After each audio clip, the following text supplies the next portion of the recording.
사랑하는 새나 친구들 반갑습니다. 복된 주일 말씀을 함께 나눌 신현민 목사입니다. 여러분, 이스라엘의 역사를 잘 아시죠? 이스라엘에는 다윗 이후로 40명의 왕이 있었습니다.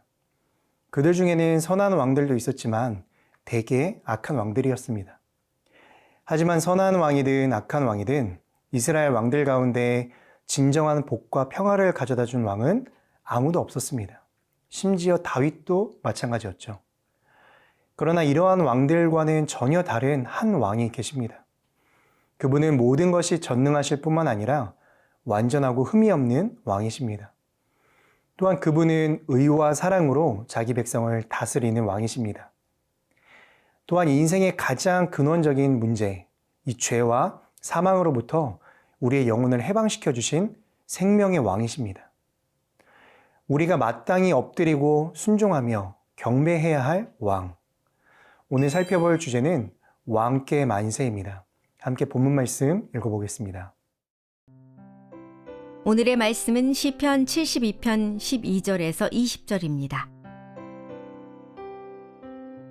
그는 궁핍한 백성들이 부르짖을 때 건지고 도와줄 사람이 없는 가난한 백성들 또한 건질 것이며 가난한 사람들과 궁핍한 사람들을 불쌍히 여기고 궁핍한 사람들의 영혼을 구원해 줄 것입니다. 왕이 백성들의 영혼을 속임수와 폭력에서 구할 것입니다. 왕이 보기에 그들의 피가 귀할 테니 말입니다. 왕은 장수할 것입니다. 스바의 금을 그가 받게 될 것입니다. 그를 위한 기도가 끊이지 않을 것이고 날마다 그를 칭찬하는 소리가 들릴 것입니다. 그 땅의 곡식이 풍성해 여러 언덕 위에 쏟아져 내릴 것입니다. 그 열매가 레바논의 백향목처럼 물결치고 그의 백성들은 들풀처럼 무성하게 될 것입니다. 그의 이름이 영원히 계속될 것입니다. 해가 존재하는 한 지속될 것입니다. 사람들이 그를 통해 복을 받을 것이니 모든 민족들이 그를 복받은 사람이라 부르게 하소서. 여호와 하나님, 이스라엘의 하나님을 찬양합니다. 놀라운 일들을 하시는 분은 하나님뿐입니다. 주의 영광스러운 이름을 영원히 찬양합니다. 온 땅이 주의 영광으로 가득 차게 하소서. 아멘, 아멘. 이것으로 이새의 아들 다윗의 기도가 끝납니다. 12절, 13절 말씀을 함께 읽겠습니다. 그는 궁핍한 백성들이 부르짖을 때 건지고 도와줄 사람이 없는 가난한 백성들을 또한 건질 것이며 가난한 사람들과 궁핍한 사람들을 불쌍히 여기고 궁핍한 사람들의 영혼을 구원해 줄 것입니다. 시인은 하나님이 세우실 한 왕, 의로운 통치자에 대해서 이야기합니다. 어제 나눴던 말씀을 반복하고 있는 것이죠. 이유가 있습니다. 한글 성경에는 생략이 됐지만 히브리 성경을 보면 이 12절 앞에 왜냐하면이라는 단어가 있습니다. 즉, 모든 민족이 한 왕에게 엎드리는 이유, 그 왕의 의로운 행위가 세상 모든 사람들에게 감동을 주어 모두가 스스로 왕에게 굴복하게 될 것임을 선포하고 있는 것입니다. 그분은 궁핍한 자들을 억압하는 왕이 아닙니다. 가난한 자들을 굴복시키는 왕이 아닙니다. 그분은 평화의 왕이시며 평강으로 다스리시는 분이십니다. 그 왕이 누구시죠? 바로 예수 그리스도이십니다. 모든 만물의 주인이신 예수님은 물론 강제로라도 사람들을 굴복시키실 수 있는 능력이 있으시지만 우리를 사랑하셔서 스스로 굴복하는 자들을 백성 삼으시고 그들을 위하여 일하시는 분이십니다. 여러분 한번 생각해 보세요. 전 세계의 수많은 사람들이 그리스도를 믿고 있습니다. 그분을 왕으로 섬기고 있죠.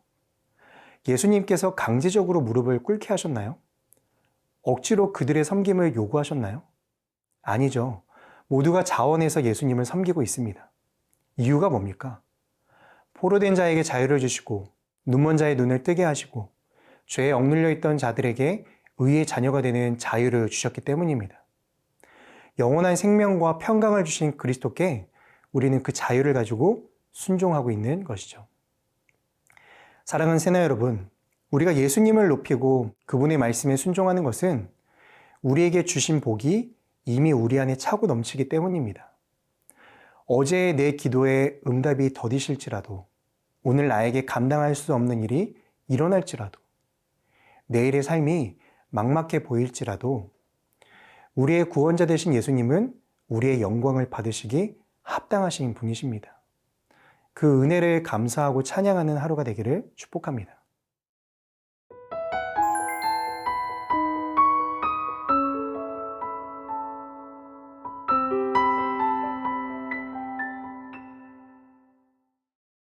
(17절) 말씀을 함께 읽겠습니다. 그의 이름이 영원히 계속될 것입니다. 해가 존재하는 한 지속될 것입니다. 사람들이 그를 통해 복을 받을 것이니 모든 민족들이 그를 복받은 사람이라 부르게 하소서.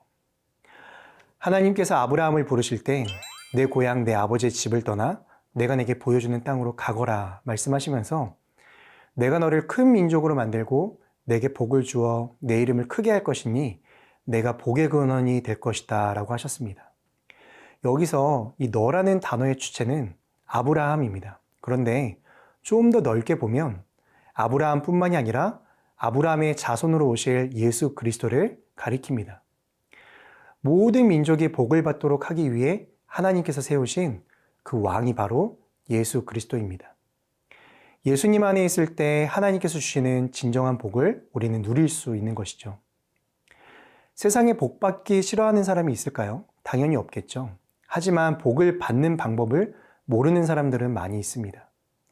복의 근원 되신 예수님을 몰라서 여전히 저주 아래 놓여 있는 사람들이 많이 있습니다. 예수님 당시 대표적인 인물이 유대인들이었죠. 평강의 왕으로 오신 예수님을 그들은 알아보지 못하고 도리어 배척했습니다. 그러나 반대로 이방인들은 예수를 믿고 영접하여 영원한 심판에서 벗어나 영원한 하나님 나라를 유업으로 받은 자들이 되었습니다. 지금 이 자리에 모여있는 우리도 그 주인공들이겠죠. 여러분, 우리는 이 은혜의 복을 잃어버리지 않아야 합니다. 자칫 세상에서 누리는 기쁨을 더 좋게 여겨 복의 근원을 버리게 되는 어리석음에 빠지지 말아야 합니다. 예레미야 선지자 때 남유다 사람들이 그랬습니다. 물질적인 풍요와 번영을 추구하다 결국 하나님을 잊어버리고 바알과 같은 우상을 섬기게 되었습니다. 사랑하는 새나 여러분, 이 유한한 세상에서 누릴 수 있는 가장 큰 복이 무엇일까요?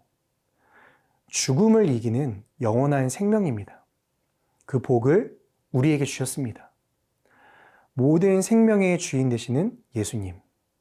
오늘도 우리와 함께 하시는 그 왕을 따르는 왕의 자녀들이 되시기를 축복합니다.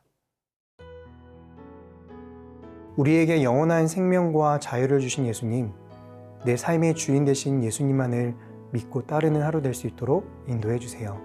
예수 그리스도의 이름으로 기도드립니다. 아멘.